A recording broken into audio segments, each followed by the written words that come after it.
Welcome to the third in a series of videos about the Eldritch 2nd Edition game rules.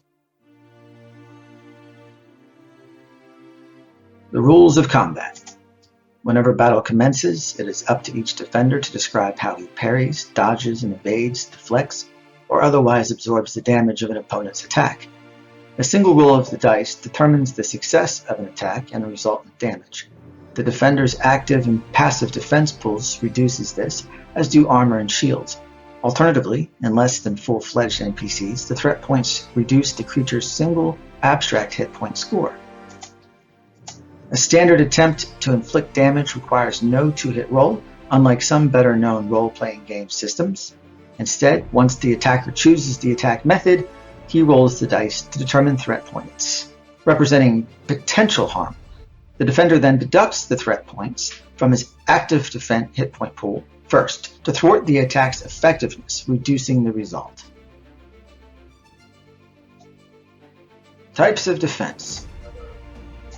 There are three ways to mitigate potential harm: active defense points, armor-based damage reduction, and lastly, a character's passive defense.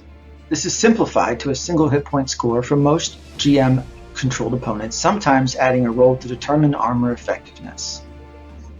Active defense refers to using the defense hit point pool based on prowess, which covers parries, blocking, dodging, and evading attacks, or the damage reduction of the shield.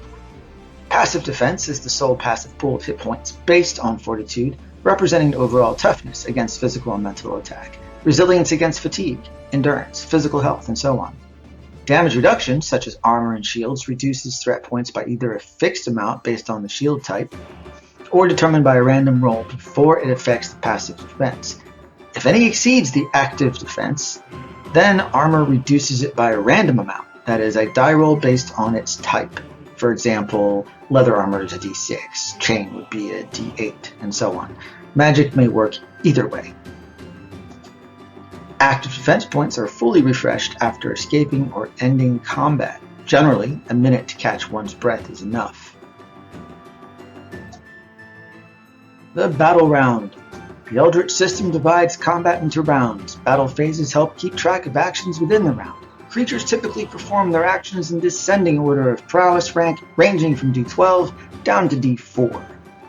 Each combat round has 5 2-second battle phases, lasting about 10 seconds. Each battle phase represents an opportunity for combatants to take their turn following through with intended actions.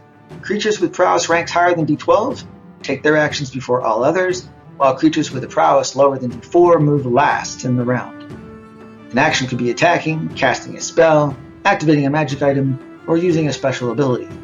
Actions may be complex, but usually take only one battle phase to perform.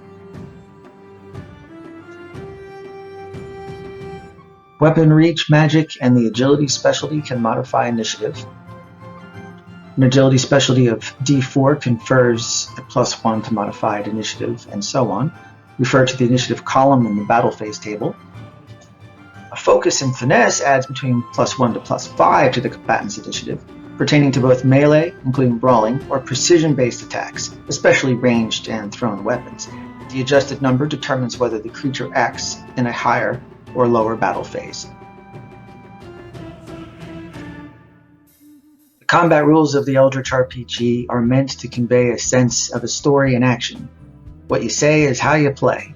Do not assume action occurs broken into lockstep phases as if creatures were politely taking turns to attack and defend. Rather, envision a chaotic situation of frantic action. Once all creatures have taken their actions, a new round begins. The first action is taken by the creature or character with the highest prowess. The max value of basic prowess, that is, plus any adjustments based on agility, specialization, and so on.